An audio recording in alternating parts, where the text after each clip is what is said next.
In a world where Carolina Panthers fans have an insatiable thirst for Panthers news and opinions, only one podcast roars ferociously. It's the C3 Panthers Podcast.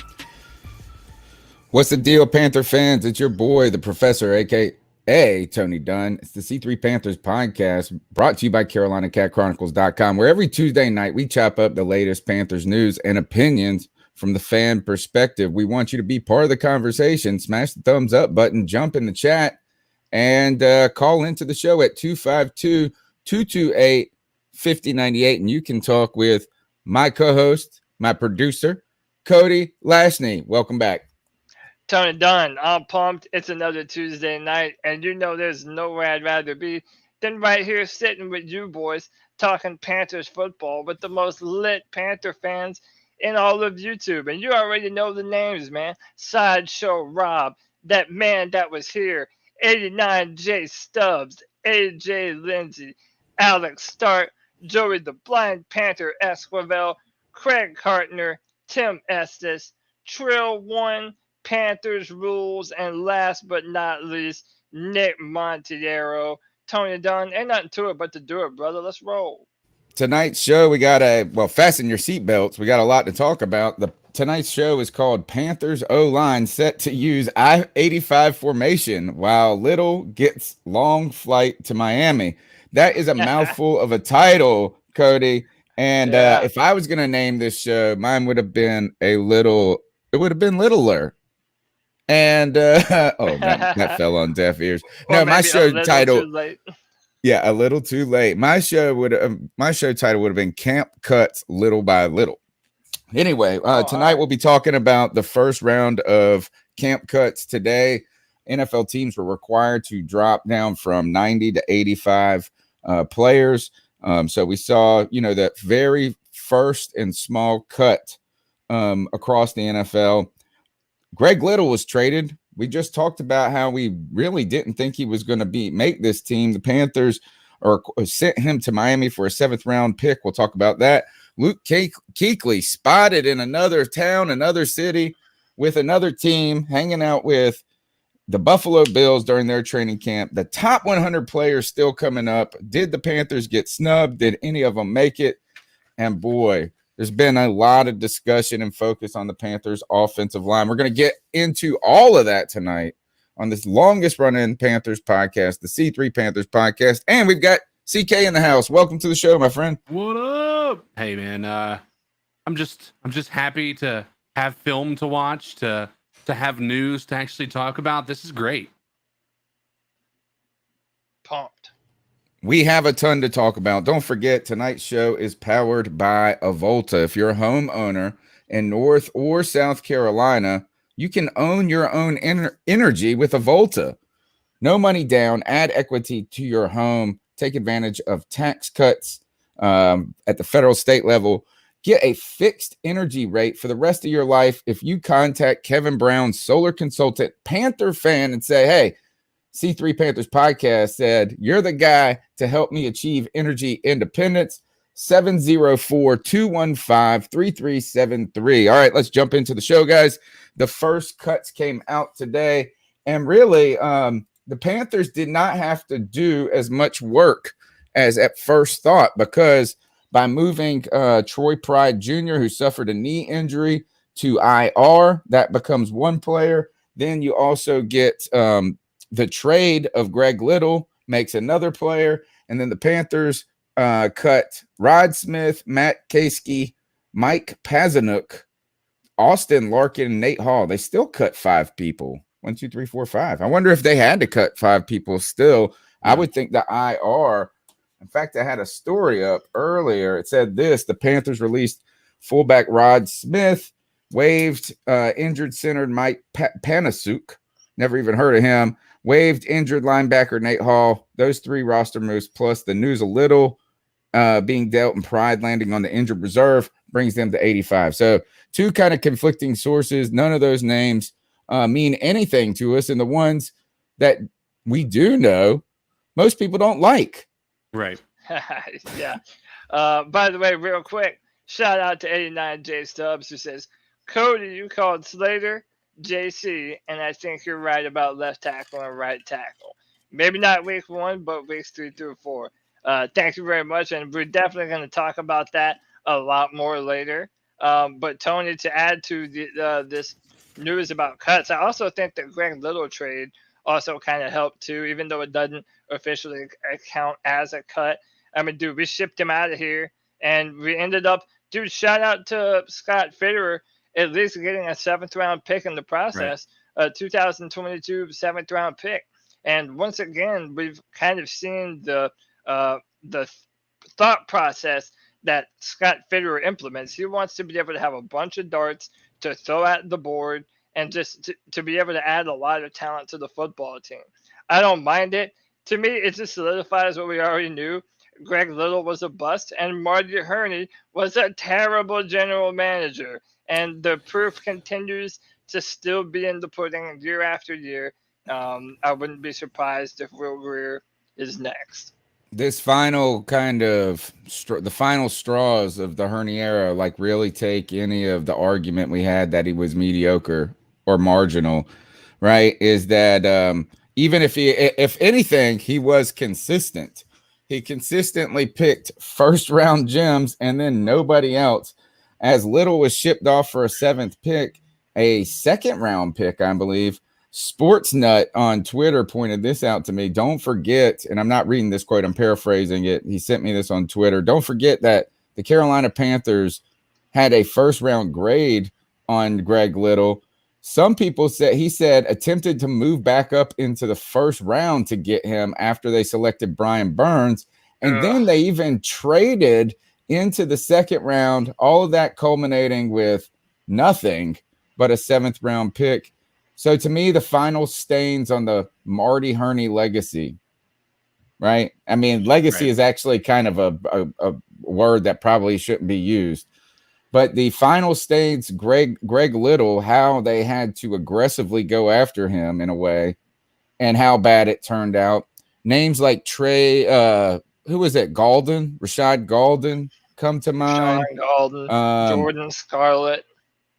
Yes, and then the one that we've talked about the most in the past week, Will Greer, right? So these types of things, I think, put the nail in the coffin when it comes to Marty Hurney. But like a cockroach, he always lives, and he lives right now with the Washington football team. I wonder what they're going to say about him in a year or two, because he set us back tremendously at the end. Any more? Well, CK, Greg Little, right? Was with the Bums in the final game, right? I mean, the writing was on the wall.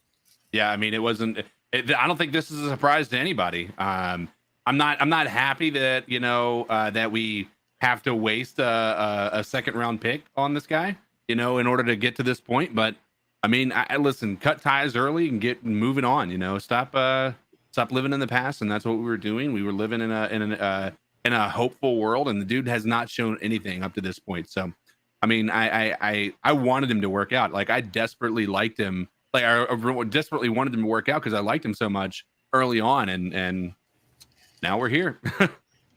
Could you imagine who would have been a bigger 1st round draft bust? Kelvin Benjamin, or maybe you can throw Vernon Butler into that list.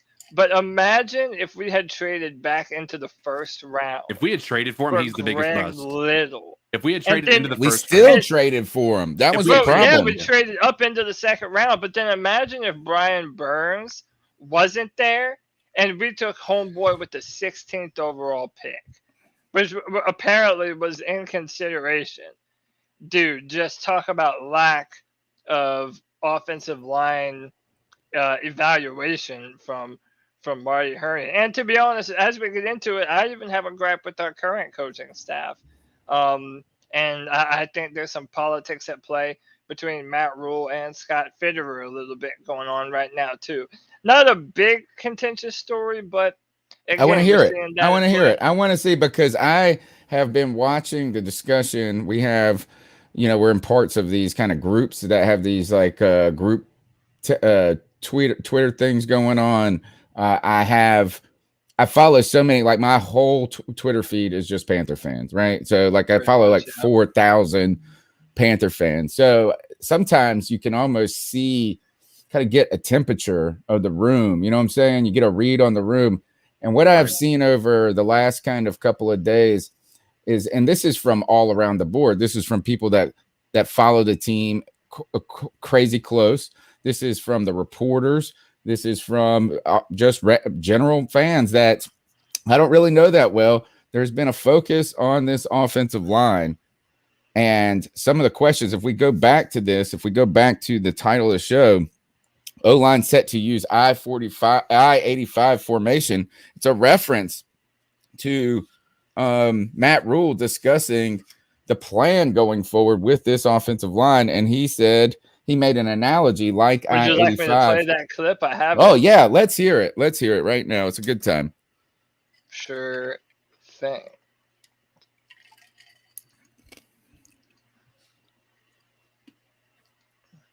Yeah, but we're a work in progress. You know, we're like I-85 on the way down here. We're under construction, so we've got some work to do. And what we really need is we need some of our young players to come along. You know, and I thought we saw some of that from some guys the other night. Yeah, but So making the I-85 analogy in regards to our offensive line, basically saying that it's a work in progress and it's under construction. Yeah, under construction. And this kind of brings me to my whole point that I kind of disagree with what the coaching staff is doing. I don't feel like we're putting forth our best foot at every position. Because as of today, Cam Irving, as you have said, Tony, you have been calling it that Cam Irving is going to be our left tackle. Well, the Panthers confirmed that today. But what's funny is the backups at both of those positions, because Taylor Moton is both our starting right tackle and our backup left tackle. So what this kind of leads me to believe is that Scott Fitterer made a bunch of free agent signings this year. He brought in Perriman, he brought in Hassan Reddick, he brought in Pat Elflein, and he brought in Cam Irving. And if none of those guys are going to make your first team roster and you brought them in free agency, well, what does that say about your ability to evaluate? So right now, I think based on the contracts that we gave those four players, there pretty much isn't a scenario where those four guys aren't going to start. Read me the list again of the free agent. So it was Irving. Yeah, so Cam Irving, All right. Pat Elflein, who's currently tabbed as our starting left guard. That is Hassan Reddick and Denzel Perriman. And all right. Well, there's two names on this list right here that should start despite just being free agent acquisitions, no matter what, and that's Reddick and Perriman. Right? They're like we don't have any. We've talked about the lack of depth at linebacker, and both of those are technically listed as linebacker. We can argue about Hassan Reddick and the role he's going to play, and will he pan out? But so you're saying this is that this offensive line was predetermined before training camp. Yeah, I mean, I would like to say that if Taylor Moton continued to look good at left tackle and Brady Christensen, we still have more preseason games to play. If Brady Christensen continues to play well on that right side of the line, I would like to think that we would go with the best guy at the best position. But right now, I think we brought in Cam Irving to be our left tackle, and the Panthers are kind of content to do just that. And their backup plan, which I still think is going to happen eventually, because I just don't flat out trust Cam Irving to be our left tackle. I think that if that plan fails, they're going to revert back to what I've been calling this entire time: Taylor Moton on the left side and Brady Christensen on the right. Well, I think that, I almost don't even think that the politics of it are really as much as, I think we're almost reading too much into it. I'd like to remind two things about Irving and Elflein is that they were both first day signings in free agency for very small potatoes in the end, right? Is that we aren't praising, and I don't think Scott Fitterer and Matt Rhule are just in love with these guys so much, but they also knew they had to address the offensive line, and they were probably going to be unable to break the bank for a left tackle with the eye on potentially re-signing Taylor Moton, right? So they had to act, right? Imagine if they didn't do anything, and then we're talking about this conversation. So I don't think we're so financially tied to this lineup, but I do think we're interested in starting with a more veteran and seasoned like players, at least to begin, because if any of these guys get hurt, then we're going to start to shuffle, right? If any of these players just play poorly, then you're going to start to shuffle. And let's be honest, how many offensive lines go throughout a season, even the first 6 games, without some sort of injury or something? So I don't think they're overly tied to these guys. Like, but here's the thing is, why risk them getting hurt? Right. Why risk them getting reps when, or giving them reps while not giving the young guys the reps? And then all for maybe in week 2, somebody goes down, and then you're like, hey, we got to put this other guy. Imagine if they started Brady Christensen at right tackle, put Taylor Moton over there, and then, and somebody goes down. Right. That's kind of when Brady Christensen should have to step in there. It's almost too much pressure to start those guys from day one. I mean, we'll see. We're gonna need to see more from players that we just haven't seen a lot of. Right. Pat Elflein is certainly included. Cam Irving is certainly included. I just think that Cam has a history with being hurt. And if you listen to what Cowboys fans have said about Irving, as you know all too well, Tony, they're not very complimentary. So I think that we have something good at some point tonight. I've even got some clips queued up from our boys Brady Christensen and Deontay Brown playing on the right side, and I think both of them played very well. I was very impressed with what I saw. There were some ups and down plays from Brady Christensen, but more so ups. There was a lot of positives, a lot to like. Again, I think it's trending in that direction, but only time will tell. By the way, shout out 89 J Stubbs. To be honest, tells me Cam already hurt and he not lasting. You might not be wrong, man. Irving, what is he dealing with? He's been having these shoulder issues, which is not good. You might get your wish then. Yeah. I think we're gonna love it, and I wish that they would just commit to it, because they're still giving Taylor Moton reps at left tackle, but they're trying to give him some at right, some at left. Dude, if you're gonna have him make a full-time transition, get ahead of the curve now. Have him going up against Brian Burns every snap, so he's having to get used to that speed rush, and let him acclimate to the position that I feel he's inevitably gonna play anyway. Let me ask you a question, because it seems to be the consensus. I've heard this multiple times. People have said that they have Taylor Moton has had an opportunity at left tackle before, and he didn't do well. Is that true? Is it maybe a college thing? So the first game of the year when we played the Dallas Cowboys, right? He was our left tackle during that whole game. Now I've seen what year was that? What year was that? I think it was 2017 or 18. Chat knows. Chat, help us out. What year was that when we played? So he was either a rookie or a second-year player then. Yeah, well, I think it might have been his second year. But either way, he was, a lot of people. Well, forget what a lot of people said, dude. I felt like he did good in that game against the Cowboys on the left side. Granted, it was early in his career. I think he's come a long way. And the point that I've been making on Twitter is we're not going to pretend like other tackles haven't made this transition before. Like there haven't been other tackles that have moved from one side to the other. Jordan Gross did it once upon a time. I'm not saying that it's easy to do and that it's just a simple switch. I would never say that. But it has been done before. And for everyone saying that Taylor Moton can't do it, just say that you, not you guys, but just say that you don't believe in Taylor Moton to switch. Because I do. I think he's a good enough of a player to be able to switch and play left tackle. But I have a question. So I saw Salesman in the chat. Follow him on Twitter. He's always a good follow. He was talking about, because I brought up that Gross was a right tackle when his first year, and then he switched over. He reminded me that Gross played left tackle in college, though, right? Moten played right tackle, I believe, in college. I think that's right. He played right tackle and he played for Michigan State or something like that. Yeah. But Brady Christensen played left tackle in college. Yeah. So if we are, would it behoove the Panthers after the first game where the beloved Trent Scott by many people, right, had a awful game or a tough outing?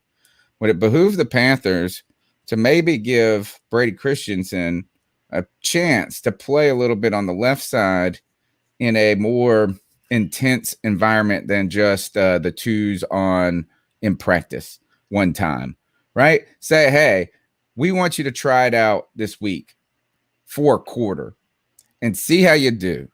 Because if he shows that kind of similar, like what you have been praising him as a decent to good showing, actually, you said a good showing, a very good showing for his first NFL action. Imagine if he put a product that was close to that at left tackle.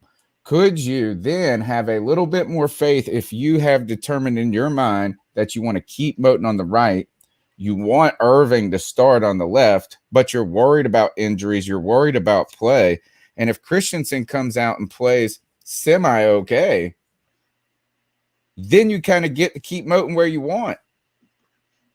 Yeah, I would like to see it. Apparently, Brady right now is number 4 on our left tackle depth. So he's below Scott, Irving. He's below a bunch of people. I mean, listen, I would love to see him get some reps and try him out on that side. Like, I don't see why not. Play, give him some reps and let him see if he can do it. But I genuinely feel like he's better suited to play right tackle. One of the things that I did learn from watching more of his college film and this last game against the Colts is that Taylor Christensen is very athletic. I mean, his Brady Christensen. Brady Christensen. His kick set is very good. He rarely ever lets the edge rusher get to his back foot. Granted, it was only the first preseason game, but he's really good at resetting his feet. He keeps a low base. He really is a very talented prospect, and I thought that he looked good on that right side. Matt Rhule even echoed those sentiments, saying basically that Christensen would be our backup right tackle. So him and Trent Scott would be in consideration for that backup right tackle. So he's definitely been impressive, but he has more learning to do. I think Matt Rhule did highlight Christensen's performance, right, as one that was, he was pleased with in that first preseason game. Another one was Kenny Robinson's performance, I believe. Didn't he say that like he really stood out and that Pro Football Focus ranked him as well? I'm trying to think if there were any other players he highlighted in that moment. But, I think this is, before we draw too many conclusions, we have very little information at this point. Right. We have a small data set to work with. So we'll get some more information this week when the Panthers square off against the Ravens. And particularly, I'll be interested to see if they just say, we're going to do what we did last week. We're not going to start any starters again and just keep doing what we're doing. I wouldn't be surprised by that. All right, let's move on to the next topic. Luke Kuechly spotted in Buffalo with the Buffalo Panthers, hanging out with his old boy, Sean McDermott. This is the third sighting of Luke Kuechly in training camps. Washington football team gave a talk to the linebacker group, I believe. Yeah.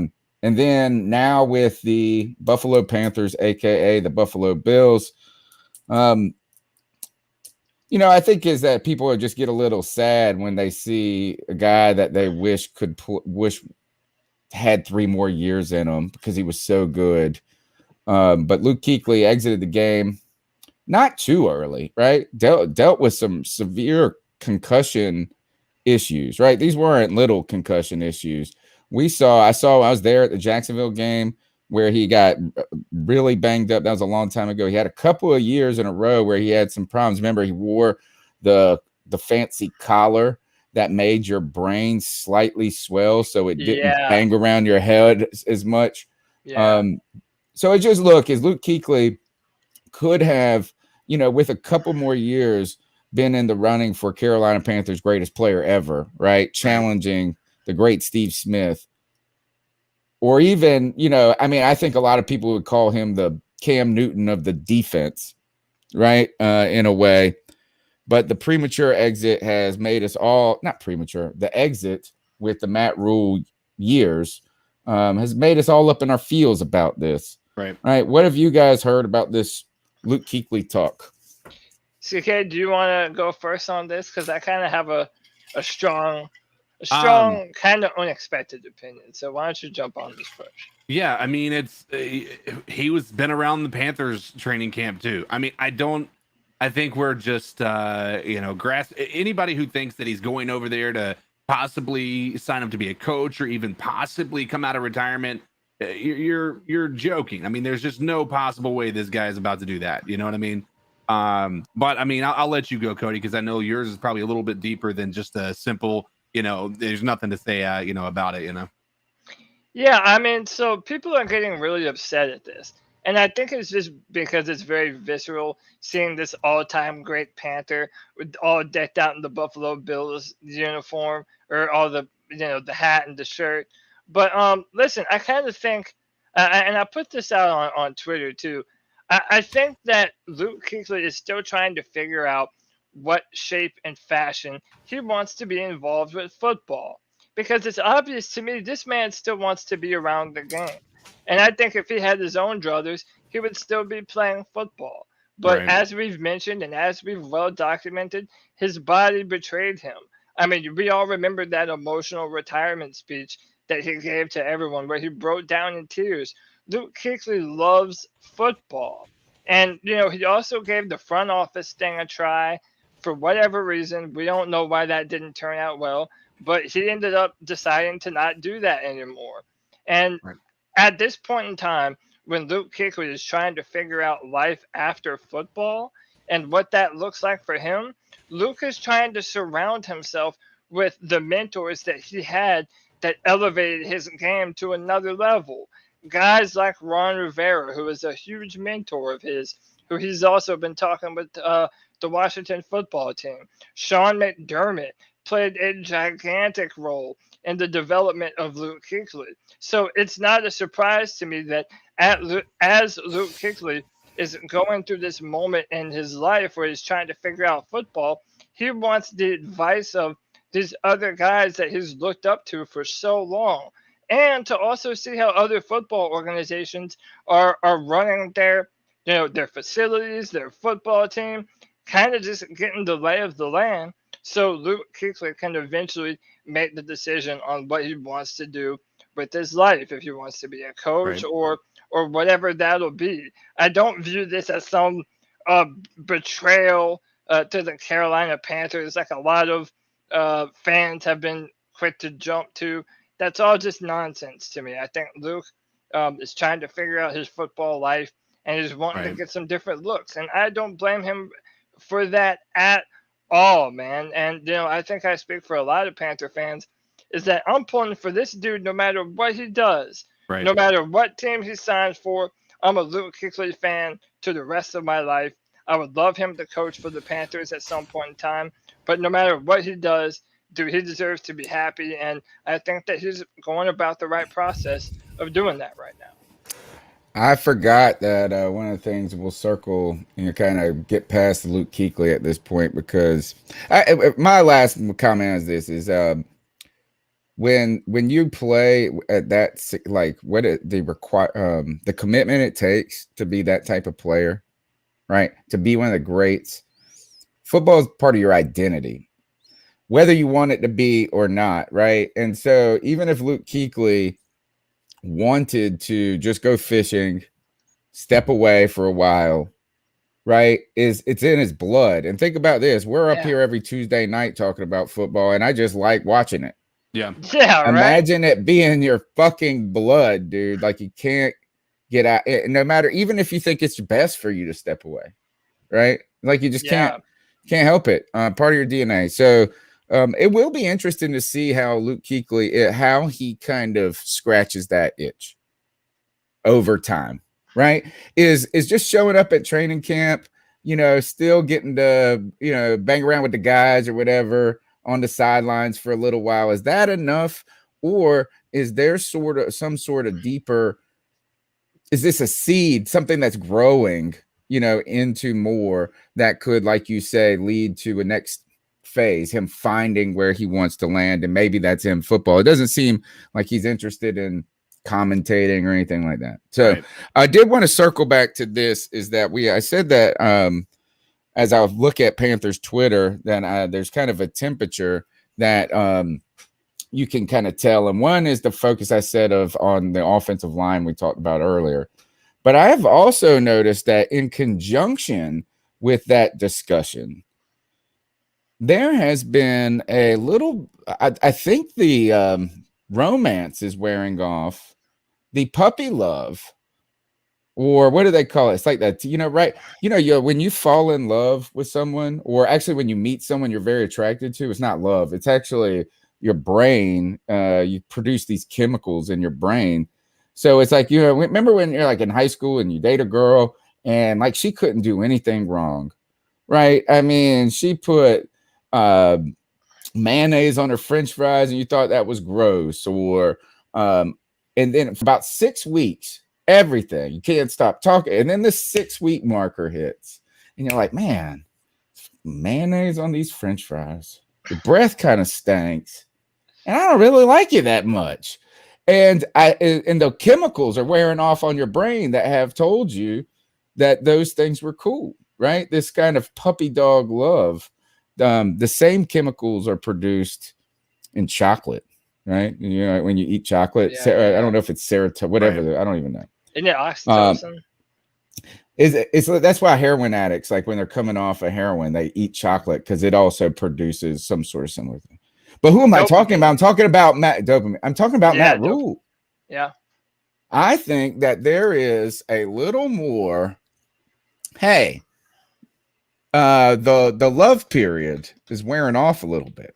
Honeymoon yes, there it is. Honeymoon phase. That's the wording I was looking for, because right now I'm starting to see people go, this offensive line stuff, untenable. Right? It needs to be better than this. Then you start to think, hey, we got sold Teddy Bridgewater. Now we got Sam Darnold, and there's a contingent of people that we don't know what we're going to get with Sam Darnold. And I do believe Sam Darnold could be a very boomer bust prospect like you have been describing, Cody, right? So it could be awesome. It could be fantastic. And if it works, it's going to seem brilliant. But if it fails, it's going to be the third successive quarterback failure in a row. Right. For the Carolina Panthers, because we have to remember Cam and these backups of Heineke and Will Greer. That's the first phase of it. Then the Teddy Bridgewater phase. Then the Sam Darnold phase. So I start to think that Panther fans are, I don't know how long of a not leash. I don't think it'd be fired. But if we don't have a pretty good season this year, I think people are going to start to say, if Matt Rhule doesn't put up in year 3,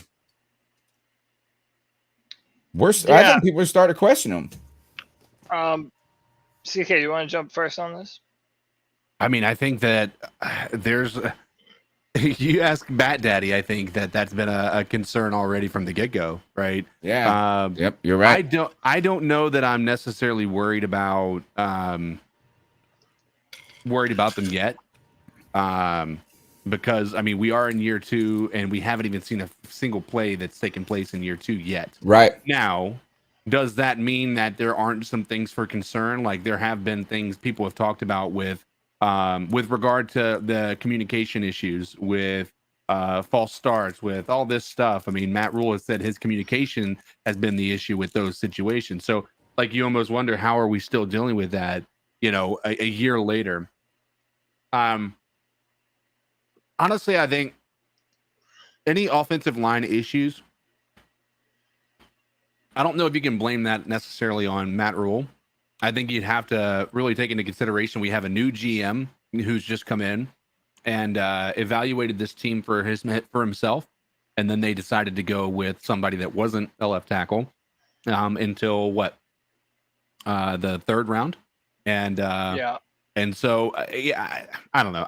I'm not concerned about him, and if we end this year worse than we did last year, even, then I'm done. Yeah, I think he's going to get 3 seasons. I do think he's going to get 3 seasons, but I think this season could really turn kind of the critics, either draw more critics on board, right, or turn those critics to even more hypercritical. There's 2 things that stuck out to me and that people were talking about today. One was that, and this can be related to Joe Brady a little bit. And one of the points was the concern in the fourth quarter of the game in Indianapolis, and the attitude of playing to win the game. Like these games where it's about winning games too. Like we're trying to develop this winning culture. And you've got Will Greer in there, and they said they didn't have a silent count on the road. No silent count. The Colts make a comeback. And it was clear that there were some limitations there. Now, I actually think that's a valid point. Is like, man, when do you don't practice these at the last second? You should kind of be working on these things incrementally, even in training camp. So I think it's a valid criticism. But I've also heard people say, look, nobody games plans at all in the first and second game, right? No scheming, no nothing. It's just like get out there, play as hard as you can, and play as vanilla as you can. I heard LeVar Arrington talking about this. Is he said that when he played for Steve Spurrier, that in the preseason, they like let all the punches fly. They were watching tape. They were scheming. They were putting out these plays out there. And he said, we went 4-0 in the preseason and then only won like 3 more games the rest of the year because we showed everything. And he actually loves Coach Spurrier. So my thing is that the vanilla offenses, I understand them, but that's one criticism was the snap count and a continuation of, you remember, this is what people would say, hey, remember when Teddy Bridgewater said the Panthers don't practice the red zone, right? Pivot to that discussion. And another one I saw was that they let Frank Wright run the joint practices. Like he was the bigger leader and kind of Matt Rhule was deferring. So 2 things on that. Harbaugh is a veteran coach in the NFL. And right. So that Frank, or I think it was the Frank. Yeah, I think they were talking about Indian. Pardon me. But still, Frank Reich was the and won a Super Bowl, right? He's been on Super Bowl teams as the offensive coordinator for the Philadelphia Eagles. And he's played in the NFL as well. Yeah. So that I don't necessarily mind so much. So 2 things. I also want everyone to remember that this is the first year that Matt Rhule is ever doing the preseason thing and ever really having to worry about fans being in the arena. Like we're forgetting that he's like a redshirt sophomore as a coach. You know, that redshirt year was that first year that was weird under the COVID rules. And I think that we didn't even have the preseason last year, did we? Yeah, no, we had no preseason. So Matt Rhule, like it or not, is still kind of learning on the fly. As much as we wish that he was kind of adept on some of these things, yeah, he's having to learn the hard way, just like a lot of our players are currently having to do. Another reason why the hot seat is going to really heat up for him after this year is that we will have had 3 seasons of Matt Rhule and Ron Rivera's first 3 seasons. That 3rd season was when the Panthers turned it around and Ron Rivera won that Coach of the Year. So, you know, we're going to have a sample size to say, well, Ron was able to do it in that 3rd year. We paid you all this money in a 7-year contract. Yeah. After this year, if the Panthers don't look good, then there is no more grace period for Matt Rhule. They have to figure out this quarterback thing, or else his job is 100% on the line. 3 or 4 seasons of losing football, I don't care who you are. I don't care where you come from. That's not acceptable, and that's not a good way to ingratiate your fans to this brand new head coach. Right. So it's kind of what I said to both of you early on this year. This entire team, from our coaching staff to our players to our front office, has so much to prove. Everyone has something to prove this year. So we should be expecting everyone's best performances all around. I think this is the second year is a pivot year for coaches, right? I mean, if people are if owners are patient, they're going to give a coach 3 years, right? But year 2 really determines if you're starting to say we really should give this guy 4 years, right? Because if year 2 is tough, I mean, people were calling for Ron Rivera's head after year 2, right? They were saying this isn't working, right? Yeah. And then the turnaround did come. With some important acquisitions that also, I mean, some good drafts. And I saw someone ask, and we're not going to go down this road, but who was the better GM, Gettleman or Hurney? Both of them had Super Bowl teams that went to the Super Bowl. I just think both of them actually had somewhat kind of similar careers, and that is they had some success early. But then that continued success was difficult. You know, Gettleman at one point was like, I thought he was the answer, bro. I thought he was the answer. So Matt Rhule will be following the temperature of the coaching staff, of how fans, and wait until David Tepper starts to show some impatience, right? If we're in week 10 and we're 2-8, that's going to wear on him too, and he's going to start getting less and less patient. Yeah, you don't spend $2.5 billion on a football team and expect to walk into 4 losing seasons in a row. It is good to remember that we have not yet had a winning season with David Tepper as our owner. Again, this is all relatively new to even for our ownership. New ownership, new team, new front office, new coaches. Where everything is still relatively new on this football team. That's why I think we all agree that Matt Rhule, he's not going anywhere this year. Right. I mean, barring a catastrophic 0-17 season, then maybe we're talking about that. But other than that, yeah, I think they're going to give Matt Rhule for sure this year, and then it'll be on him. But 11-6 or 10-7 make you feel that the team is building in the right way, and then you start talking about year 4, right? Like if we get if we get 10 or more wins, you're saying this is Rhule's done a lot, right? So we'll be watching that, monitoring that, kind of the temperature of that discussion as we go forward. Why don't we go ahead and jump over to the catcalls, guys, and start working through them. I want to go ahead and encourage everybody to smash the thumbs up button. Support the show. The best way you can support the show is just by sharing the show with a friend. Just retweet it on Twitter. If you see it on Facebook, hit a share. Tell a friend about it. Just shoot a link to a friend and say, check out this podcast that's live on Tuesday nights at 9 p.m. on YouTube, Facebook, Periscope. But we also syndicate this the day after on iTunes, TuneIn, Stitcher, Spotify, all the places you get your podcast. We'd love for you to check all that out and continue to grow this community with us.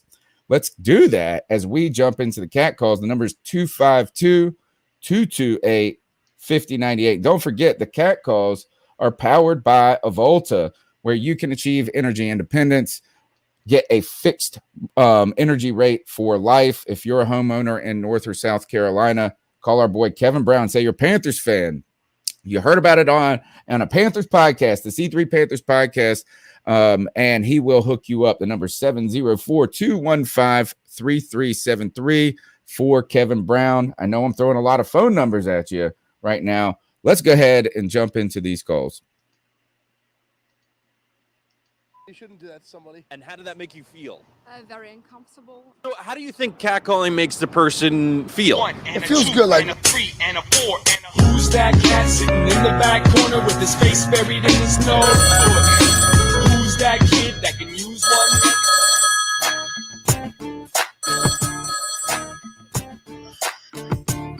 one? Hey, Tony. Hey, guys. This is Chuck from Elizabeth City. What up, Chuck? AKA the Carolina sports guy. I just kind of wanted to talk about this offensive line. didn't even give him the Will Greer chance the other day with 3rd and 2. One time on a 3rd and 2, they run, or 4th and 2, they run the ball, didn't let the man see what he had. And then we had a 3rd and 2, and he had 3 false starts in a row. Yeah. Terrible offensive line play with these backups.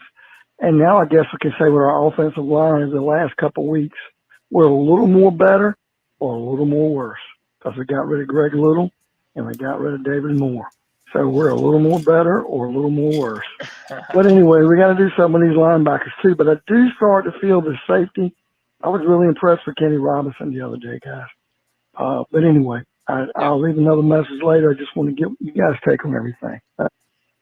Like I said, the offensive line has been a focus, right? And maybe we should actually, no, we'll keep going through the calls. Don't worry. Cody's got some things to say about the performance of Brady Christensen. And the other one is the big boy, not Snacks, who everybody, they jumped on the Snacks bandwagon. That's D-line. Yeah. Who is the big Deontay Brown? Is that what it is? Deontay Brown, yeah, who got hurt at the end of the game. But he was out there today, and they're hopeful on him and his ability to return. I was looking so much at Christensen, I was so zeroed in on it that I forgot to look at Deontay Brown. But then when I did, man, I liked what I saw. And Matt Rhule even went as far as to praise him and what he saw from Deontay Brown too. I'm pushing toward that point where that's looking like the matchup next to each other for the next few years. Deontay Brown at right guard and Brady Christensen at right tackle potentially. So we'll see. Give us a call at 252-228-5098. Want to hear your thoughts on the little trade. Luke Kuechly in Buffalo. The Panthers top 100, not the Panthers, the top 100 NFL players. Were the Panthers snubbed or did the players get it right? And like Chuck said, the offensive line, all important subjects to talk about in your opportunity. 252-228-5098. Let's go to the next call. What's up, C3? It's your boy Nova Black in the building. Nova Black! Watching the post-game show and everything, and I agree with a lot, damn near everything you guys were saying and everything. So here's my take. PJ, you guys know I'm a PJ fan, right? I was like, if they gave PJ 4 quarters, I have no doubt he would have had at least 2 touchdowns, 250 yards or more with the starters. So that being said, PJ, the defense was fire as far as, the backups go and everything. And I see, we was playing some of the starters and stuff like that on both sides of the ball. So our backups look pretty good for backups. So, moving forward, that's a lot to look forward to. So I'm excited about all of that. Greg Little, just seen that he was traded. He's out of here. Get him out of here. Keep him out of here, okay? Greg Little, boom, out the door. Check this out, though. The way that defense plays, man. I'm excited about all of that moving forward, you guys. I appreciate it. Hopefully, I'll be in the chat in the comments later tonight. I'm excited about the game coming up against Baltimore. I would love to see the starters in at least one series against the Baltimore starters, especially our defense against their starters, and then our offense against their starting defense, because that defense is pretty good. Other than that, you guys keep pounding. I love you all. Keep bringing the heat. You know what I'm saying? Everybody, Nova Black, over and out. Perfect call, Nova. Miss you, brother. Panther legend. When that one draft party, Nova Black was at the Bank of America Stadium and video conferenced into our video conference and let us enjoy the pick being announced at Bank of America. One of my favorite Nova Black moments. Always after one of those games, we all congregated in my room too. Me, you, and Nova Black showed up too, man. That's right. That was a good time. Shout out Nova, man. We love you, bro. And he was in the chat room earlier, so I know he's listening. I agree with the call wholeheartedly. I'm going to start with the first part is the defense that the Panthers put out there in that first preseason game. Sure, you can point to the second half where the Colts did mount a comeback, but I was really interested in the first 2 quarters where you saw the twos going. We did not have the starting guys, right? We already had some questions with the experience of our starters in the secondary, the depth of our linebackers. And they held their own, right? They got off the field a couple of times. They held these guys to a low scoring first and second quarter. So I like that. And I think that, man, that shows potential of growth, right? And it also shows you potential when you see a Kenny Robinson. You see the other guy that made a giant stop in the back. Who was the guy that safety that came in and made a great play? Yeah, so we stopped some fourth downs. We stopped some third downs on them, right? Put them in some poor places. And and then the call, I do agree with PJ. I agree with the PJ Walker take. PJ Walker started out hot in that game, 4 for 5. I think he showed off the arm talent. I think he was decisive, right? And so I think he saw and he acted a lot of times and said, so I think that that's showing that the game is getting a little bit more comfortable to him.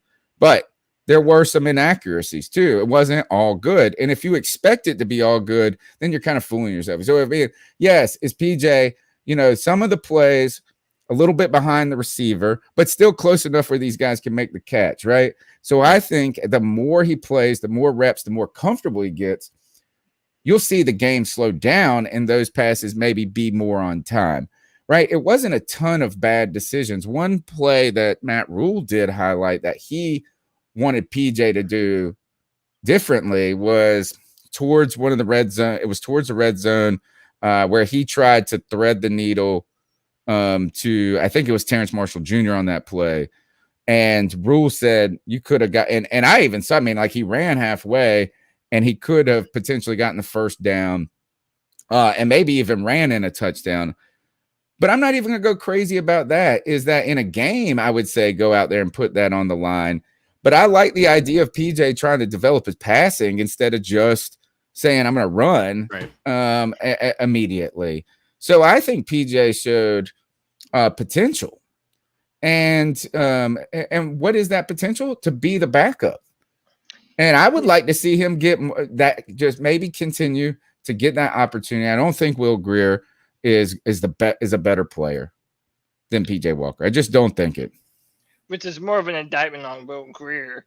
But listen, I think we've kind of seen what PJ Walker is at this point. The dude has an absolute bazooka. Okay, he can throw the football down the field, and damn it, he's not afraid to do it, man. Specifically on that go route down the sideline to Shi Smith, that was a beautiful pass. And there was another one in the end zone too that I think he just he sailed it, but it still was a decent read.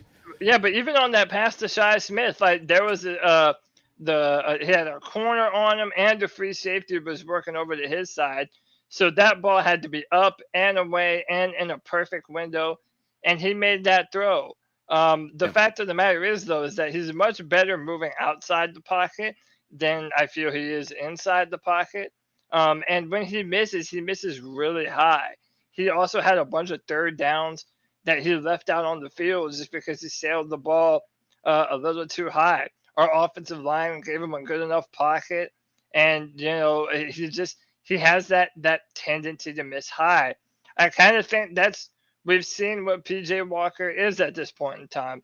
If he's running within the confines of the offense, I have no doubt that he can operate things well. But again, he's going to be inaccurate. He's going to throw into double coverage sometimes. His eyes. But the more he plays, dude, the more he plays, the better he can become. And this, I don't want to just continue to write off. I don't want to write off players as we already know what they can be. You know what I mean? PJ Walker's been grunting it out in the NFL. He did a couple of years with Indianapolis, right? He's been fighting and scrapping on these teams, right? And he contributed to a win for us last year. And right when you start to hear a lot of Will Grier is looking good in the offseason, you see the video of him throwing this. What do the Panthers do? They come out and start PJ Walker for the whole first half. So do I think that PJ Walker is a star in the making? I'm not ready. I'm not saying that, but he can get better, right? He can clean that up. And we've seen that he has some of the physical traits that could keep you or that are just pretty decent for a backup quarterback. Right? Is that you think this is? Would you rather have PJ Walker or Josh Rosen at this point? Oh, PJ Walker, no doubt. Okay. Yeah. Now I don't want to shit on Will Grier too because I agree with CK and your position in the post game show is that we really not getting anything to truly evaluate from Will Grier, right? So is that it hasn't looked good, right? But that's not entirely been in his control. Despite that small sample set, from what I've seen, kind of that live ball from PJ, the ability to scramble a little bit, he just looks more. He's just more athletic. Yeah, I just tend to think he's in the lead. I think he's in the lead for this competition. Yep. And it's not a knock on Grier at this point because we don't really know. I'm on the PJ bandwagon. I think we should just make a decision, right? We better not bring no 3 quarterbacks in. But our coaches aren't even ready to make a decision. Matt Rhule said that he was disappointed in themselves and that they didn't really give Will Grier a chance to throw the football downfield, and that at the end of the game they were trying to protect their lead, so the play calling was very conservative. So now I don't want them to make a decision this week, Cody. What I'm saying is is when we cut to 53, I don't want this indecisiveness. Give Will Grier the opportunity at least to prove people wrong. Not like, well, he didn't get a real shot. PJ was just okay. Now we're keeping all of them. Fuck that. I want one backup quarterback on this roster this year. None of this trifecta of scrubs anymore that we've had. Hey, CK, will you do me a favor real quick, bro? What's up? We got 99 people watching. I need to put a little bit of shame on some people. You think we can make that happen? Yeah, we sure can. Mother subscriber shame. Hit that like button if you have not done so already, man. 96 people watching, almost at 147 thumbs up. Hit the thumbs up if you love Panthers content on a Tuesday night. Hey, what else would you rather be doing, man? This is therapy session for Panther fans. It's been like that every Tuesday. It'll be like that every Tuesday. Show some love. Hit the thumbs up button. And if anything, hit the thumbs up for that beautiful voice that CK has. Right? Isn't that something? CK has a crazy voice. It's awesome. I know. I mean, it's the bestest streaming voice. What is it? Bestest voice in streaming? Yeah. Yeah, bestest voice in streaming. You forgot my All voice, right. man. The number's 252-228-5098. Let's go to the next call. Hey guys, this is Carlson Cohen in the chat as Island Bound 843. Been a while since I've called in, but I'm still around. I am disappointed a little, man. I'm disappointed in Greg Little. I am disappointed in the staff a little bit as well. I don't feel like he ever really got a fair shot between being in the concussion protocol a million times. I just don't think he got very many chances to get on the field. I feel like he had loads of talent, moves well, got the requisite strength for the position. Now, I'm not going to lie, he's a little soft, but I think that's something that he needed to work through with on-field reps. So I'm disappointed, wishing him the best, thinking that, who knows, man, I think he legitimately might have a bit of a resurgence in Miami if he actually gets some reps. But I don't know who Miami has at left tackle, so I'm not sure if that's a reality or not. Greg Little. But regardless, damn you, Marty. Overall, felt like the preseason game was decent. Kind of bummed that I didn't get to see the starters, but I think I understand Rhule's decision there. I don't know, man. I'm just ready to eventually see what Sam Darnold could do. I believe in the defense, but I'm worried about Sam. He's got all the potential in the world. It's just about if he can put it together. Have a good one, fellas. Greg Little, man. What more can we say about Greg Little that we haven't already? I got one. Okay, I got one more thing.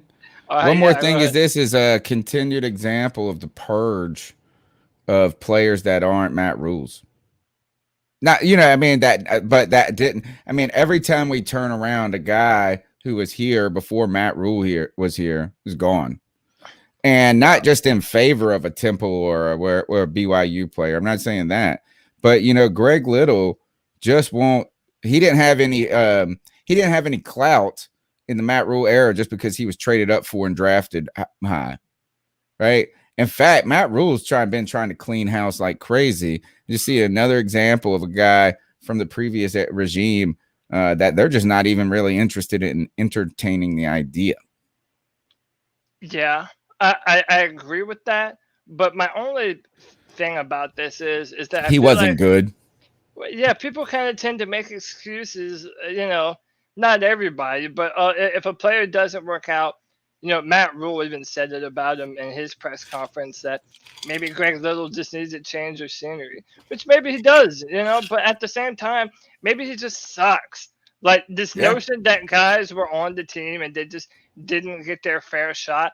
Like this guy was a healthy scratch multiple different games last season. Right. This is a guy who was traded up for in the second round, who the Panthers had evaluated as a first round talent under Marty Herney. So it's like, yeah, maybe he didn't get a shot, but maybe he's just soft. And I remember that was my it's just not good. He has not done anything good, right? And so I want to, people give me shit about some of my darlings over the years, right? Chirp, chirp, Baby Bird, Demir Bird, Cameron Artis-Payne, some of these players, right, that I thought got snubbed unfairly and were contributors on the team. But you know what my favorite thing about those players were? At some point, in very limited opportunity, they showed flashes, right? Like Demir Bird would slay the preseason. Cameron Artis-Payne played well in the preseason when he got opportunities with in game, played well. Greg Little may not have gotten as many opportunities as some people had wished, or who's the other guy we're talking? Will Greer may have not gotten as many opportunities as people think that could have benefited them. But when they did have opportunities, they didn't do shit either. Yeah. Right. Like they didn't really have a moment where you were like, you know what? In that one game, he did that. Like, he had 2 touchdowns or whatever. They've never had even one impressive series or snap.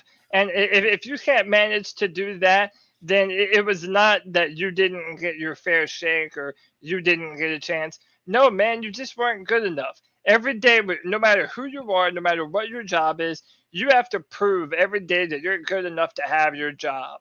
No matter what it is people get cut all the time, and they do show out. Yeah, 100%. So you have to fight for your job. Greg Little, I never liked this film, even when he played at Ole Miss. I thought it was too soft. I saw him get beat way too much. I mean, I wish him the best, man. These guys are all human beings. I wish him no ill will, but yeah, it wasn't working here, and I'm happy that Federer at least got something for him. I mean, that was the best case scenario. Yep. We traded Coney Ely after 3 seasons, and he almost was the MVP of a Super Bowl. Yeah. Right? Like, you know what I'm saying? Is that like where were all the people saying Coney Ely needs more opportunity? Maybe there were. Yeah. Maybe there were people saying that. I mean, he did get slated to start in 2016. But I'm just saying this is that he had a game that's in 30 years when nobody in the world remembers who Coney Ely is, and you bump into him and you bump into his grandson, he'd be like, "Watch what my grandpa did in the Super Bowl, homie." Greg Little's grandson is not going to be able to say that. Right. Okay. All right, let's move on to the next topic. Top 100 players released by the NFL. Who's this? An internal thing? Don't the players pick it? Yeah, players vote on it. One player for the Carolina Panthers in the top 100. Guess who? The man, the myth, the legend, Christian McCaffrey. What did he get? What was his number? He was number 44. No, he was 44. 44. Yeah, and which is weird because, he played 3 games last year, and every game that he was in, we lost. But he also had like 5 touchdowns in 3 games too. Yeah, Yeah, I mean, yeah, he's super talented. And he had a no doubt. 2,000-yard season before. So, like, everybody knows that he just got a shoulder injury. It's not like he fell off. Yeah, apparently what I'm hearing is that he's the only Panther on the list. And to me, that's kind of dumb. I think Jeremy Chin definitely deserves to be on that list. I don't care if he's a rookie. I think what he did last year, you see how many different categories he ranked number one. Yeah, you can't tell me that Jeremy Chin didn't play, or that his play wasn't indicative of a top 100 player. Did Chase Young make it? Yeah, Chase Young. I don't have the list in front of me, but yeah, I watch him every year. I like to just start from 100 and just watch, let the videos play. But yeah, he was Cole Beasley, the receiver from the Bills, was on there. Calvin Ridley, the receiver for the Falcons, was there. No DJ Moore. Again, there's that part of me that wants to bitch about this, but then there's that other part of me that knows that the Panthers are always the best when everyone is sleeping on our talent. So good, dude. Don't let them rank no one. Let none of the Panthers players be ranked. I want every single player on this football team to have a chip on their shoulder, to play with their pads on fire, and come out and prove a point, man. So I could not give less of a damn about these stupid rankings, dude. Well, I have a little issue. Is I think the one reason DJ Moore, there's actually only one reason DJ Moore isn't in the list, and that's the touchdowns, right? Because a lot of people said Corey Brown, but Corey Brown had 11 touchdowns last year, right? So, I mean, that's a double-digit touchdowns by receiver. Impressive. I'm more upset with Odell Beckham Jr. being in it over DJ, right? Because he's just been hurt the whole time. I mean, like, he barely even didn't he tear his knee up last year? Well, he hasn't even when he did play, he wasn't super impressive. Saquon Barkley, how many games did he play in? DJ Moore's 89. It looks like if this list is right, I'm getting this one off of CBS. No. This is CBS. No. This is the NFL Top 100. Says NFL Top 100. He's got the NFL logo right here, though. It says NFL Top 100 players. No, it's like NFL.com. If you go to have they gotten a number one yet? No. So the next episode. Oh, okay. Is, then it's not right. Yeah, because he's got Patrick Mahomes number one, Aaron Donald number two. The next episode is 40 through number one. Okay. So normally every week they would have 10 players, but this year I like it better. They just dropped 100 through 40, and then 100 through 41, and then they're gonna do 40 through 1. Yeah, I'm much happier with this. Just do it in one giant, dump. Brian Burns, I think Brian Burns is going to be on that list real high this year. A lot of expectations on this. I think this defensive front could be impressive for the Carolina Panthers. Derek Brown year 2, yeah. Brian Burns stepping into it, rotating dudes like crazy on the right side between YGM, Morgan Fox, Marquise Haynes, Hassan Reddick. It's going to be J.C. Horn snapping interceptions out of the air, dude. Jeremy Chin. It's going to be hot. Yeah. I just hope Dante Jackson's foot is healthy. Like, we need Dante Jackson. If Dante Jackson isn't healthy, his toes. Like, we not only need him to be healthy, we need him to be pretty good, too. Yeah. And he was looking better last year. He was looking better after a couple of years of, initial success. Last year, the play seemed to be improved, but just struggling with that foot injury, that toe injury. All right. Last and final, I think this is the last thing I need to talk about, and that is discussion looking back at since there's been a lot of focus on the offensive line for the Carolina Panthers, right? And heading to the season, really kind of, I guess I think that some of the conversation stems from not seeing it. Like the caller said, I'd like to see Sam Darnold just a little bit. Yeah. Not because you need to see him, not because you think the reps are going to necessarily help, but like we really have no idea what Sam Darnold we're getting, right? And so the sooner we could see if he went out there and went 4 for 4, you'd be like, all right, I'm feeling a little bit better, right? And I think that's some of the trepidation with the offensive line is there's been so much uncertain, it just hasn't been that good for so long. Yeah. And we don't even really know what we got at this point. And we sat everybody. Cody, looking back, though, at this game, at this preseason game, since we did not get to see those starters. What did we get to see? Well, so one of the things that I have been saying that we have seen is the emergence of two players on our offensive line.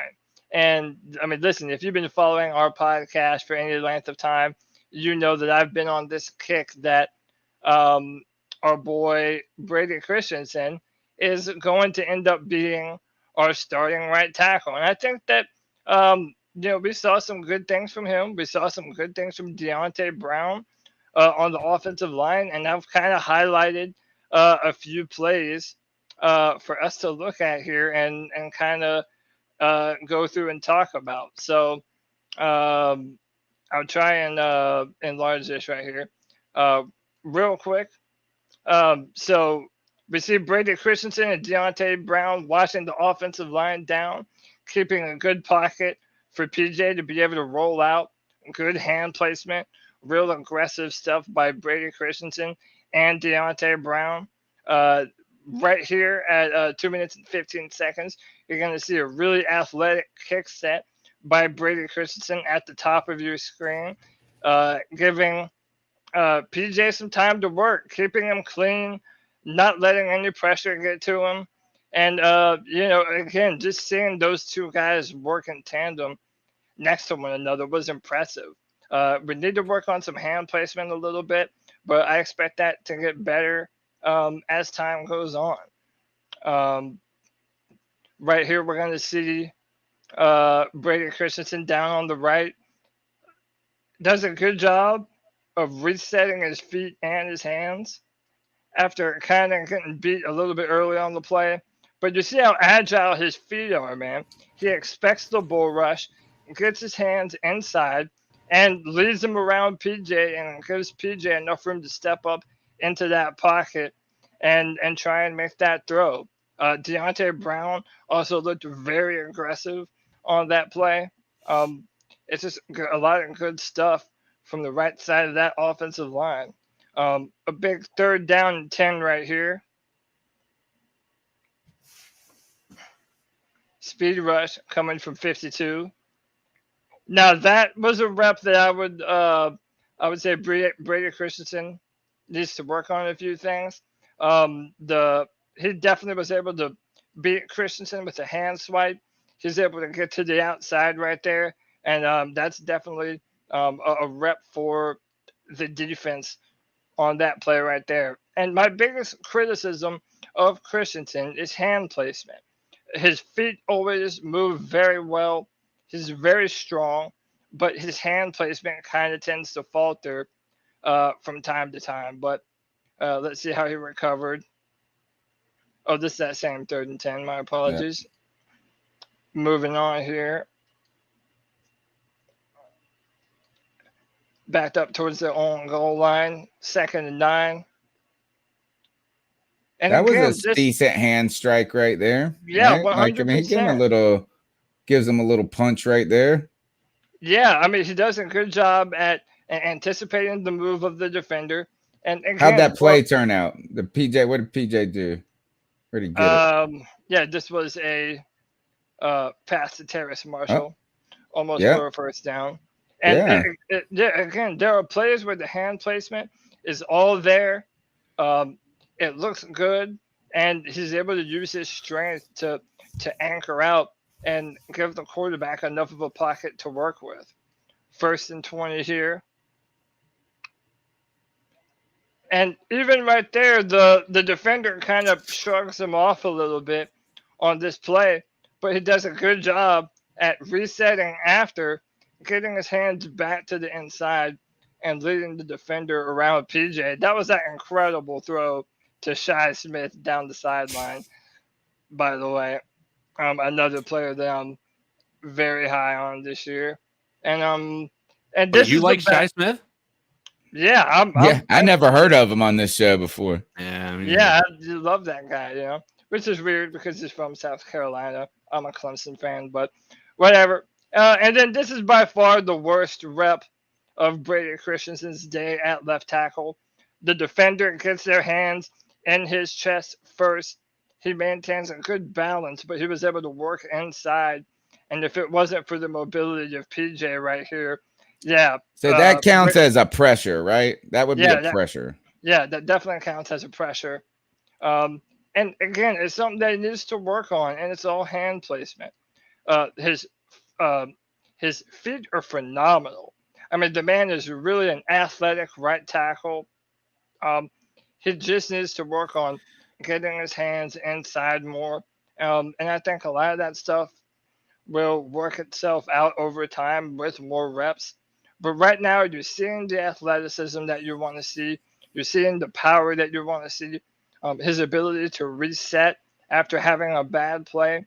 We saw a lot of really impressive stuff from Brady Christensen at right tackle, and I'm hoping that we can continue to see him improve.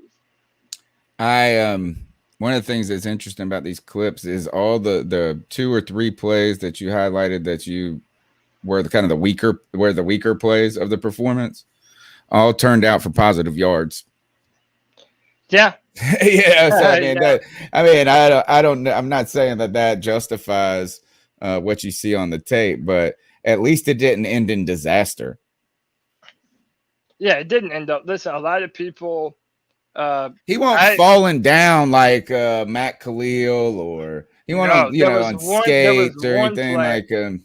Really, there was 2. He played some snaps at guard too, and that was kind of a mixed bag as well. He's definitely better serviced as a tackle than he is playing guard, and I hope the Panthers continue to give him snaps at that right tackle position. But listen, I mean, I showed you some of the clips right there. The man has all the athleticism in the world. His feet are phenomenal. His arm length, I know people want to talk about arm length all the time, but until I see it become a problem for him on film, I could not care less about it. And didn't they say the same thing about Slater a little? Short arms? Yeah. But dude, who gives a damn? That dude right now. I know he's dogging it like everybody's just all on that D over what he's doing in camp. That was my number 1 rated offensive tackle of the 2021 NFL draft. So, yeah, that guy's living up to my evaluation of him. But we also picked up my number 1 corner of the draft too, in J.C. Horn. So, sure. Arm length, but that's my philosophy. Arm length isn't a problem until I see it become a problem on the player's film.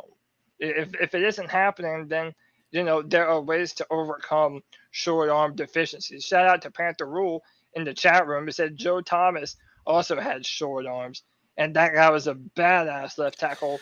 None of those things are not any one measurement is a requirement for success, right? But what you're just trying to do is there have been short guys who have been very successful in the NBA, right? So, I mean, you can't just rule out players who aren't 6'6", right, or high or taller entirely. But being tall is an advantage. Like, it's helpful in basketball. So, not having long arms is a helpful tool. But if you got long arms and you can't move your feet, or you just suck, I bet you Greg Little had long arms. Yeah, he had very long arms. Yeah, that was one of his. Yeah. He had huge arms, huge frame, but just soft, dude. Like, that guy couldn't play tackle to save his life. You just got to use all right. So this is like when you work at big businesses or organizations, and they're running kind of data analysis of these giant institutions, right? Sometimes you can just get data blinded in a way, and that is like the data is a tool of analysis, right? You don't let the data entirely, we can find numbers that justify all types of different things, right? Is that you can't just blind follow one statistic and disregard other statistics. Right? Wait, that is human. That is literally everybody that's everybody in the United States. Like, that's every person that exists in the world. In the world, on social media specifically. Yeah. But you have to kind of like pierce through that. You use the data to drive decisions. You don't make decisions just on this blind thing. Well, he doesn't have long arms, or what if he runs crazy fast but they can't catch? So all those things. And when you go back to like the combine, right? And we've been what I've always heard guys like Cody say, and every person that really seems to be inside of what to look for in the draft, that the combine doesn't determine if you're drafting a guy, right? Like if you didn't have a guy on your radar at all, and he just shows out in the combine and you fall overly in love with him, that's kind of a mistake. What the combine needs to do is help to verify what you saw in the player before you measured their arms, before you measured their force speed, right? So if you think this player, it should almost verify your take. And if it doesn't verify your take, now you have to start asking, was my take about the tape right? Entirely. Yeah, dude, the film comes before absolutely everything. I mean, really, if you a lot of these guys, for example, remember Orlando Brown, the tackle for the Ravens? Dude, that guy had a notoriously, he had one of the most historically bad combines that a tackle could ever have. I think he only put up like 15 on the bench press. The dude had a terrible combine. But when I watched this film from Oklahoma, I'm like, dude, this guy can play. This guy can really play. And he ended up being a very good player that just got paid, man. So, the film, you have to be able to see a player at a specific position do everything that you're going to ask them to do in your offense or defense. And if they check those boxes, then, the combine, you want to confirm some of the athletic traits that you see on film, but it doesn't always work out that way. Or even enhance the takes you had, right? So you go, man, I think this guy's fast. I think he's got this, and then he runs the 40, and you're like, boy, I thought he was fast, but that was smoking fast. Yeah. So that's why, there's also like workout warriors. Right. There are people, and some people said this 100%. About Sam. I like a lot of the Jets fans I talked to said that Sam Darnold's like this. It's like he does all the things in practice you want him to do. He says the right things. He does all this. It's just like when the rubber hits the road is when the problem is. And so some people are really athletic and awesome in the gym, but they can't play football. Yeah. Hey, I wanted to read this comment by Nick Montiero. Nick with the $9.99 love bomb says, check out number 62, Aaron Montiero. Yeah, that's his cousin. I don't care if it is or not. That's Nick Montiero's cousin. Number 62, Aaron Montiero. He's a sleeper O lineman. If he continues to improve, played left guard and right tackle after the last drive before the half. Rhule spoke well of him as well. And that is true. Shout out to Aaron Montiero. A lot of guys are using this opportunity. And I think that's why we liked that preseason game and that we didn't see the starters. A lot of the guys that needed playing time, like an Aaron Montiero, they got to get some extra snaps, and that's going to benefit him and this team long term. Also, shout out to Grim Reaper for the $5 love bomb. Keep pounding C3. Thank you so much, brother. And man, I'm a fan of how we went about the preseason. I hope we continue to do it. Do you have any comments about Brown? Deontay Brown? So, I don't think we got to him yet. Yeah, I mean, if you I mainly highlighted Brady Christensen on most of those plays, but Deontay Brown on most of them was right next to him. I thought that he kind of confirmed what I saw from him at Alabama. He is a dominant right guard, and he is a people mover. I mean, that guy can straight up bounce you out the paint, move you out the way, and he was really good in the pass protection department today. And that was one of the areas that most evaluators said he needed to work on the most, that he was dominant in the run blocking game, but he really needed to work on his pass protection. And I thought him next to Brady Christensen, I thought they looked damn good, super powerful. I'm really hopeful that Deontay Brown is going to be our future at the right guard position. He's the one that looks like Bowser, right? Yeah, number 77. Okay. Last question about this offensive line. What does Trent Scott need to do this week going forward?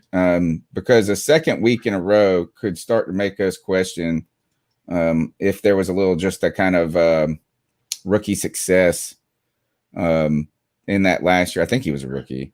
And Dennis Daly's also coming back from an injury, which is good news just for having the body. And he's played some okay snaps for us as well. But what do you think Trent Scott's going to do on that left side before they start getting a little bit more impatient and just trotting that out? Not false start. Would that be the first one? Yeah. Not false start. Continue to work his way into the rotation. I mean, as of right now, he's kind of the third option at both tackle positions. I mean, technically, they did say that Trent Scott was technically the head of Brady Christensen right now. I don't know if I buy that. During the press conference, Matt Rhule kind of had a Freudian slip. He mentioned Brady Christensen first when talking about depth after Taylor Moton. It was like, yeah, Brady Christensen, but then also Scott. Scott will probably go in there. We'll work him in. So right now he's sort of battling for that third tackle spot. And listen, that's a very important player to our football team. I mean, even if Trent Scott doesn't become a starter, like he's almost for sure the number 2 guy at both of those positions. So I feel like we're going to need him. I do not trust Cam Irving to be healthy this whole season, and I don't believe in his talent level. I do think we saw some good things from Trent Scott, who, by the way, was drafted in the same draft as Greg Little in the 6th round at the same position. So, it just goes to show you even further what Greg Little was really capable of when the 6th round guy is able to beat you out. But he's definitely in contention to compete for a backup job, and that's really important for us right now.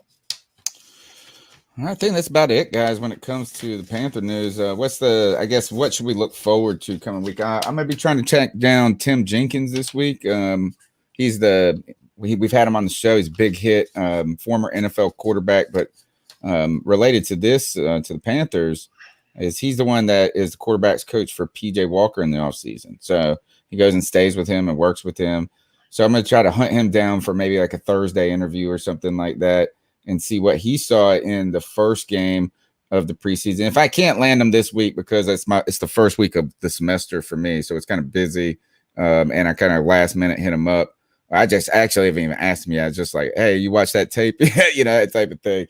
But maybe even if it doesn't work out this week, maybe the following week after we see that Ravens game. Joint practices with the Ravens this week, right? Something to be looking forward to talking about. And Saturday game, which makes for a Saturday night post game show.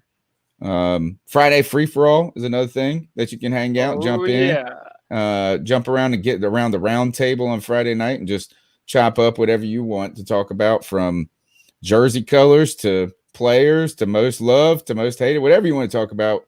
It's got to do with the Carolina Panthers and those tangents that we get on. You're welcome to join then. In the Ravens game, right? 7:00, I think, kickoff on Saturday. Yeah, 7:00 kickoff on Saturday. So what? That would put us going live at about 11. 10:30. Yeah, 10:30, 11. Maybe we would go early a little bit sooner than the game. Yeah. And you know what? That's a good idea. Is like maybe we why don't we jump on at the end of the third quarter? I'm down. Definitely what we can do, we'll have the game kind of in the background so we can kind of talk about what's going on and kind of move that show up a little bit, because who knows what it's going to look like at that point.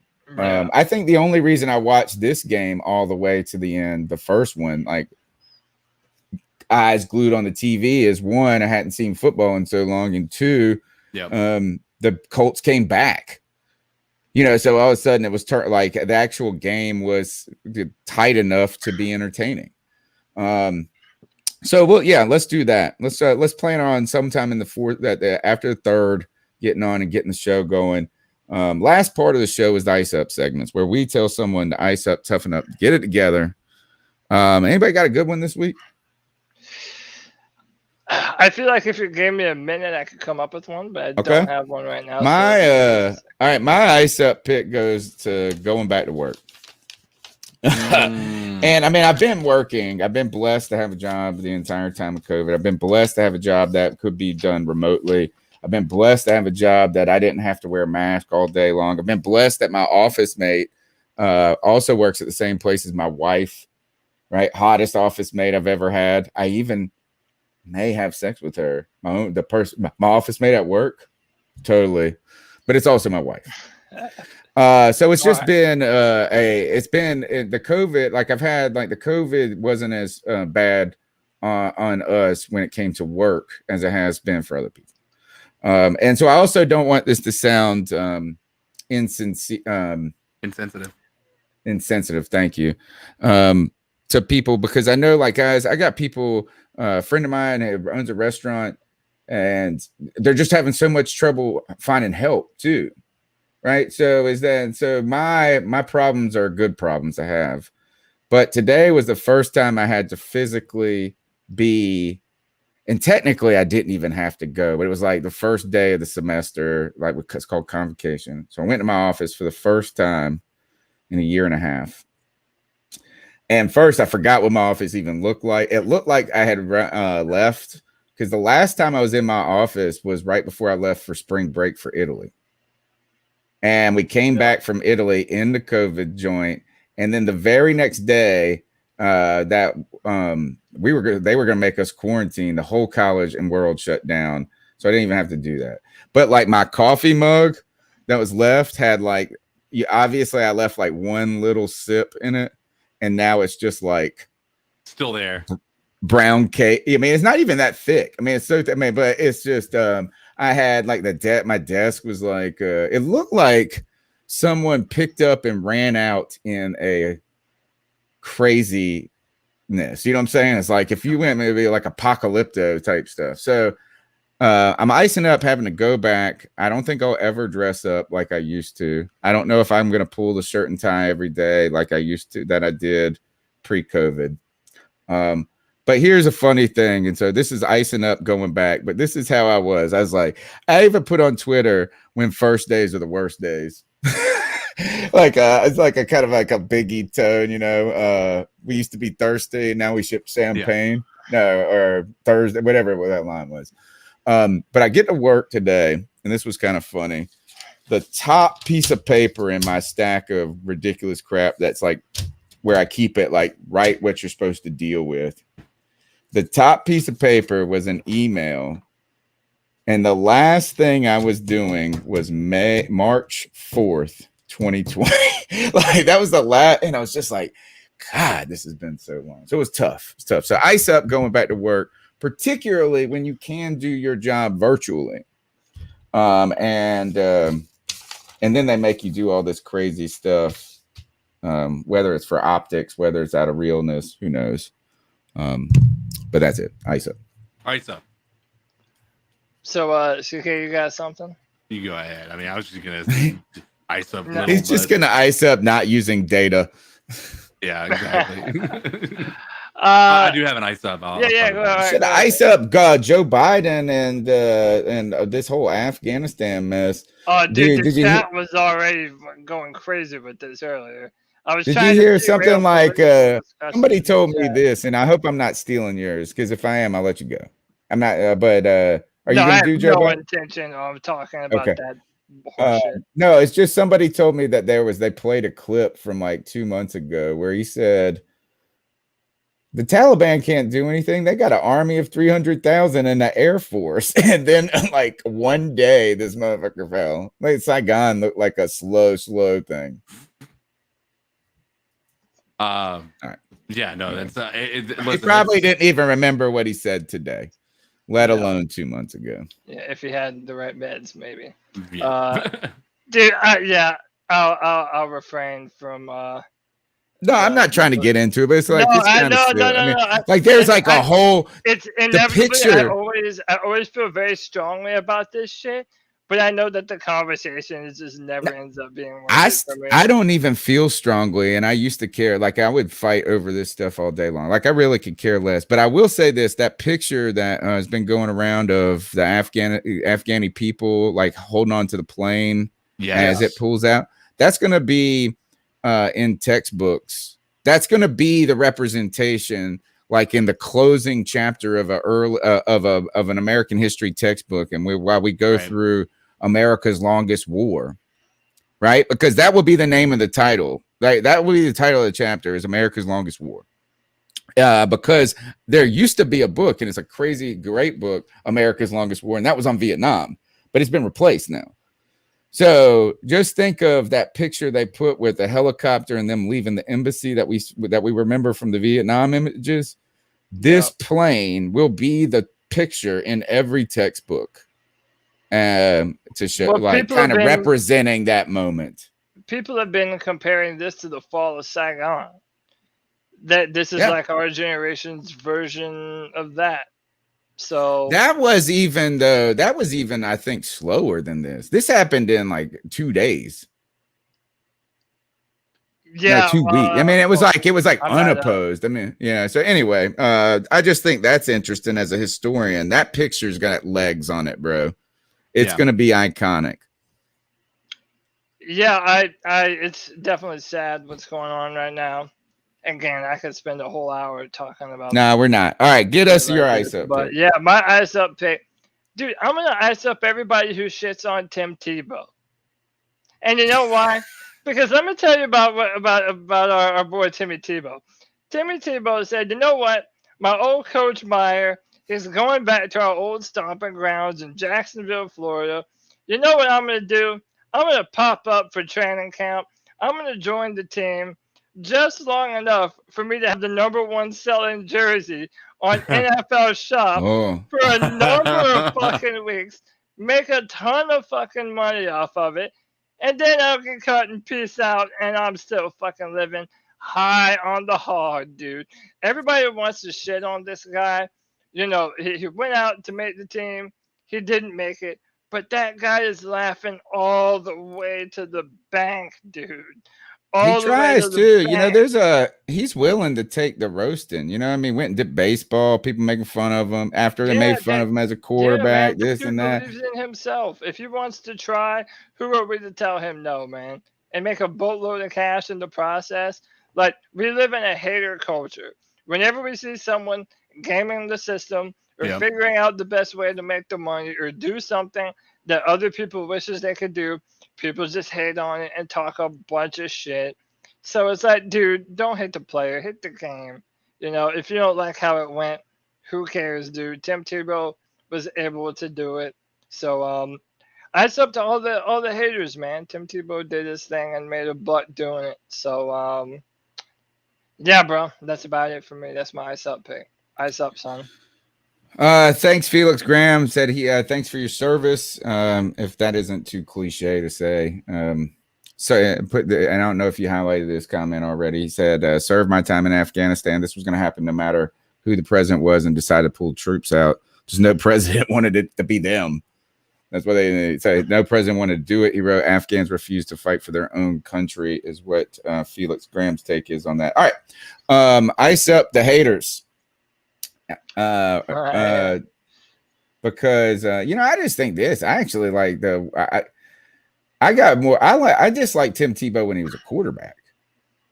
I liked him. I won't say I don't dislike or like him, but it takes kind of some guts to go out there and fail in front of the world. You know, I mean, you know, is that and if this was a no-name guy, if this was a guy that had been working at a grocery store, who made a 90-person team and got cut, we wouldn't be making fun of him.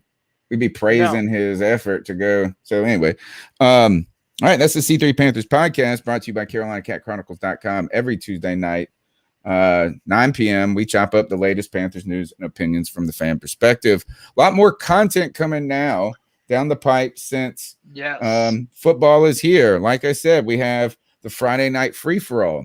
We have the post-game shows that are going to be a staple. The post-game shows are lit, folks. Don't forget to call in at 228-5098. When we get into the season, I really want people to try to limit their calls for the post game to one call, right? Because when we get into the regular season, it's going to get to like 70 calls or something. Right. And when it gets to some point, we're going to then have to start making business decisions about how many calls and things like that. So when you just let's start practicing now in these post games to like really wait and say, this is the take I want to make before you call in prematurely and then change your mind or add 12 things on. But I do appreciate anybody who calls in. If you call in 10 times, I love you for it. I love that passion. I love your support of the podcast. The number is 252-228-5098. So we're just trying to find ways to continue to just incrementally improve the show, right? I think this will be our third year of doing post-game shows. So that's going to be fun.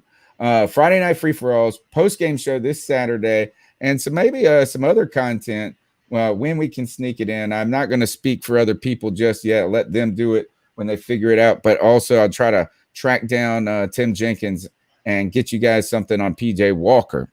All right. New Daddy-O, we appreciate the support. Smash the thumbs up button. It's free. Share the show. It's free. Follow Cody Lashney. It's free. And where can they get after your work? I know you're big time on Twitter. Great follow on Twitter and always involved looking ahead down towards the draft. Yeah, man. Listen, follow me on Twitter at Cody Lack. I'm always willing to talk shit about some Panthers football. I'm always tweeting about the Carolina Panthers, hot takes, all kinds of shit. And I'm normally pretty good about responding too. So I'll follow you back, follow me, and we can talk Panther football. I am also the Panthers analyst on drafttech.com, where I write first and second round comments for the Carolina Panthers. That's going to be updated weekly coming up here soon. And then listen, y'all, Fridays is for y'all. It's the Friday free-for-all. That's what it's for, man. If you want to come in and talk shit and get on the video with us and join the StreamYard, you can do that, man. You can make your opinion known. I'll have some stuff to talk about on the show, but the Friday free-for-all is for you. Whatever you want to come on to talk about, whatever you have on your mind, that's what the Friday free-for-all is all about. Join us every Friday at 7 p.m. right here on the C3 Panthers podcast. Fantastic. I'm going to be on Buck What You Heard tomorrow night. I think it's 7 Eastern.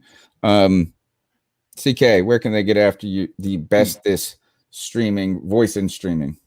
You can find me on all social media platforms. Codizzle Allen, streaming on Facebook early in the mornings. And hey, we got some maybe some gaming content coming to the page here in a little bit. So into the Cat Chronicles, to the C3 page. So keep your eyes open for that.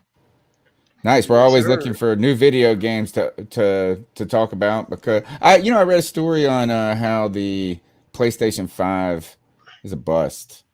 Like today, like they were like all the hype and it's just sitting there and not getting. That was interesting to me. I'm glad I don't have one, because I would pay all that money and barely play it. COVID really hit them hard, and a lot of the launch the video titles, game, that they intended to do, because it's a lot of close quarters in those development halls, man, where people are making those games. So, but yeah, they've got a bunch of games coming out here soon. It's going to really start to pick up. All right. So we'll see you Friday at the latest. All right. Till then, keep pounding. Let's get out of here. Peace and love, y'all. Keep pounding.